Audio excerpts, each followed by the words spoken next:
Salve, rapaziada, sejam muito bem-vindos a mais um vídeo aqui no canal. Ele não disse isso. Hoje a gente vai falar do estádio Evandro Almeida, o Baenão, a casa do Remo, rival do Paysandu. Vídeo que fizemos aí sobre o estádio da Curuzu recentemente, a gente prometeu que ia trazer o do Baenão, tá aqui na mão de vocês. A gente vai contar um pouco da história desse centenário e lendário estádio também. Se você se interessa, não se esqueça de se inscrever no canal, ativar o sininho para receber notificação, me seguir no Instagram e deixar o seu like no vídeo. Deixar o like é o mais importante, por favor, deixa o like. Você deixando o like, eles vão recomendar cada vez mais o nosso vídeo aí pra galera. E vamos ver aí, qual vídeo será que vai ter mais visualização? O da Curuzu ou do Baenão? Vou ficar de olho, hein? Vamos embora pro vídeo.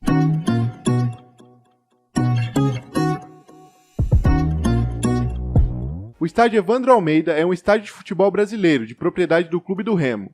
Ele é popularmente conhecido por Baenão, devido à sua localização na Travessa Antônio Baena, em Belém do Pará. No dia 15 de agosto de 1917, data que marcou o aniversário de 6 anos de reorganização, o Clube do Remo inaugurou seu campo de futebol.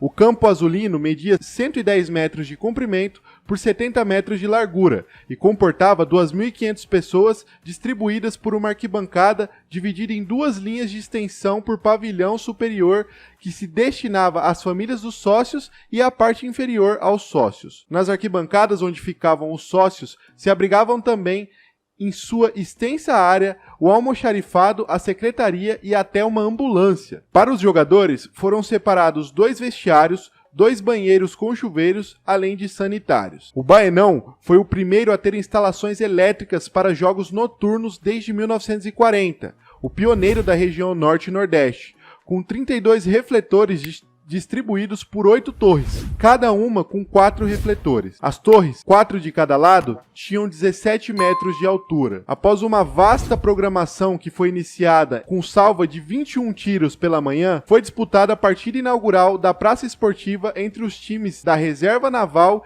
e da Seleção da Liga Paraense de Futebol. Os jornais não divulgaram o placar da partida, informando apenas as escalações e o árbitro, Hugo Leão. Em 1935, o Remo reestruturou seu estádio com arquibancadas maiores e, para comemorar a reinauguração do estádio, o Remo convidou o Paysandu para um jogo amistoso no dia 26 de maio de 1935, vencendo pelo placar de 5-4. E no dia que completava seus 29 anos de reorganização, o Remo inaugurou os refletores do seu campo de futebol.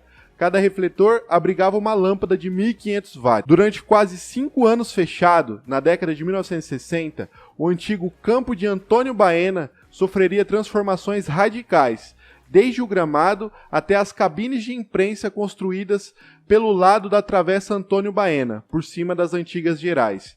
O estádio Evandro Almeida foi o primeiro do norte a possuir túneis, 2 localizados nas laterais do campo, na entrada da Avenida Almirante Barroso, sendo que um deles servia também aos árbitros. A inauguração do novo Baenão aconteceu diante da equipe do Ceará.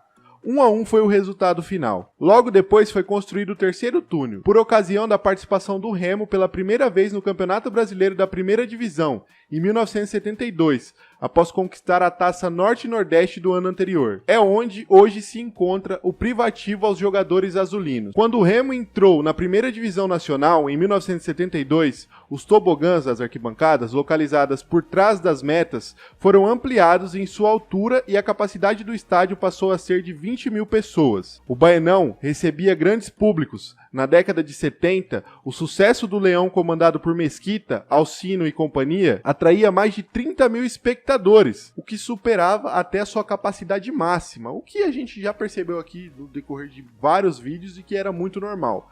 Não era muito respeitado a capacidade máxima dos estádios, então o público ultrapassava mesmo e a gente via estádios com capacidade para 80.000 recebendo 150, 160 mil. Hoje em dia isso é impossível de acontecer. Em 1978, o alambrado não suportou e desabou, o que tornou emergencial a inauguração do Mangueirão. Na década de 90, a chamada década de ouro, que ficou marcada na história remista por recordes inigualáveis na era profissional, também ficou marcada pela ampliação e reformulação no estádio azulino. O Baenão recebeu a penúltima obra quando o estádio teve implantação de cadeiras na área da Travessa das Mercês. Cerca de 400 cadeiras foram colocadas no local e a área foi coberta. A estátua do Leão Azul está no estádio desde 1972. Ela é de concreto e foi doada pelo engenheiro e benemérito do clube, José Brito Gomes de Souza. A peça possui um valor incalculável para os azulinos. E em 2013, na gestão do presidente Zeca Pirão, foi elaborado um ambicioso projeto que visava transformar o estádio em uma moderna arena de futebol. Dentre as mudanças, constava a troca do gramado, a substituição do alambrado por vidro temperado, novo sistema de iluminação, retirar as cadeiras e arquibancadas da Travessa das Mercês, com a promessa de erguer camarotes e restaurantes. Porém, apenas os 2 primeiros itens foram cumpridos. No ano seguinte, a área onde ficavam as cadeiras VIPs do estádio, onde seriam construídos os camarotes, foi demolida, bem como o sistema de iluminação desinstalado, mas a não reeleição de Zeca Pirão impediu o prosseguimento da reforma. No dia 1º de maio de 2014, o Remo venceu o Independente por 4-0, revertendo uma vantagem de 3-0 do clube de Tucuruí, e classificou-se para a final do Campeonato Paraense, do qual seria campeão. Essa foi a última partida de caráter oficial disputada pelo Leão em sua casa, já que nos anos que se sucederam, a estrutura do Baenão foi progressivamente se deteriorando, tornando-o inapto a sediar jogos válidos por competições oficiais. Tal situação era reflexo dos momentos de instabilidade política em que o clube do Remo se encontrava. Durante os 5 anos em que ficou fechado para partidas oficiais de futebol profissional, o estádio recebeu amistosos, jogos de categorias de base e outras modalidades como o futebol americano. Sem laudo, sem dinheiro para a reforma e durante a maior crise financeira e esportiva da história do clube, o Baenão ficou obsoleto. Com mato alto e as estruturas das arquibancadas comprometidas, o estádio Evandro Almeida sofreu com o descaso da sua própria diretoria. Para se ter uma ideia, até 2016, nenhum presidente eleito conseguiu efetivamente terminar o mandato. Como resultado, várias propostas para a reabertura do estádio surgiram. No entanto, nenhum apresentou resultados significativos. Foi então que em 2017 um grupo de torcedores resolveu tomar a frente das obras através do projeto O Retorno do Rei ao Baenão, que previa a volta do estádio após a conclusão de 10 etapas. Como sempre, a torcida salvando o estádio, salvando o clube. A gente já viu aí também vários exemplos disso acontecendo. E quando ninguém se importa e quando mostra um descaso com o clube, é sempre a torcida que está lá para dar um jeito.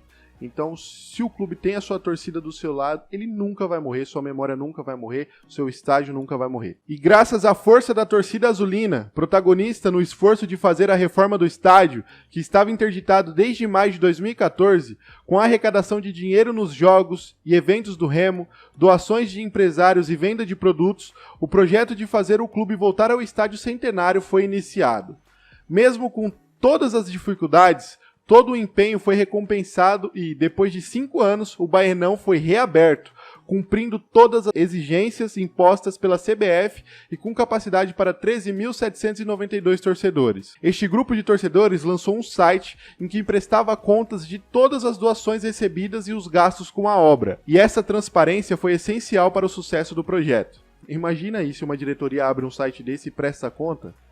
Já pensou nisso acontecendo? Impossível, não tem como, né? Porque a gente sabe o que acontece. O reencontro com a torcida ocorreu na data de 13 de julho de 2019, quando o clube do Remo empatou em 2-2 com o Luverdense, em jogo válido pela Série C, com grande festa do Fenômeno Azul. E aos poucos, a diretoria do Remo, em parceria com o projeto Retorno do Rei, está concluindo mais uma etapa da obra no Estádio Baenão nesse ano de 2020. A direção do Leão Azul já adquiriu os refletores e segue trabalhando no estádio para adaptar algumas áreas para a instalação do novo sistema de iluminação, que dessa vez será todo em LED. O maior público que o Baenão recebeu foi no jogo entre Remo e Paysandu, vencido pelo Remo por 5-2, no dia 7 de setembro de 1976. Comportando 33.487 torcedores. E de acordo com o livro Leão Azul Centenário, do jornalista Ferreira da Costa, na partida Remo 0, Paysandu 0, em 17 de maio de 74, o Baenão recebeu um público estimado em 35 mil pessoas. Nos mais de 100 anos de existência de um dos mais importantes estádios da região norte, Muitos foram os atletas que vestiram a camisa do mais querido em um dos palcos mais charmosos da cidade. Entretanto, um em especial seria marcante na história do clube. Trata-se do maior jogador de futebol de todos os tempos, o Rei Pelé.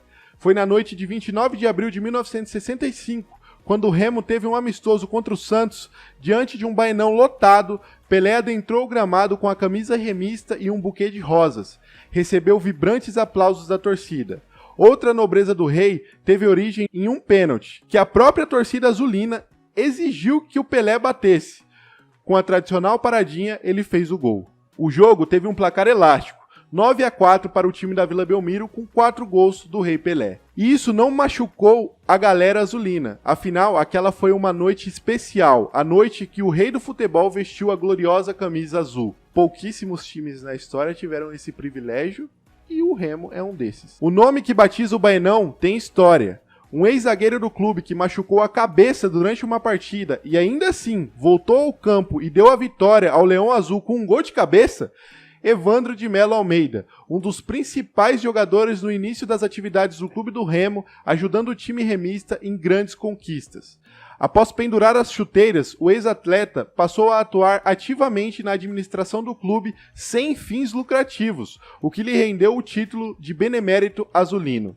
Ele faleceu no dia 21 de maio de 1964 e na data de 4 de agosto de 65, o Conselho Deliberativo do Clube do Remo decidiu denominar oficialmente o estádio de propriedade da agremiação de Estádio Evandro Almeida, como homenagem ao grande azulino falecido um ano antes. Não podia ser diferente, né? Essa homenagem é mais do que justa e creio que um dos maiores ídolos da história dos torcedores do Remo até hoje, porque olha o que ele fez aí. E aí, o que vocês acharam da história do estádio do Clube do Remo, o Baenão, lendário também? Eu quero saber a opinião de vocês, e se vocês querem a história de algum outro estádio, só deixar aí nos comentários também. Não se esqueça de curtir esse vídeo muito e compartilhar com geral. Eu falei pra vocês que eu vou ver aí qual dos dois, Curuzu ou Baenão, teve mais visualização. Ó, competição rolando. Não se esqueça de se inscrever no canal, ativar o sininho para receber notificação, me seguir no Instagram, tamo junto, até o próximo vídeo.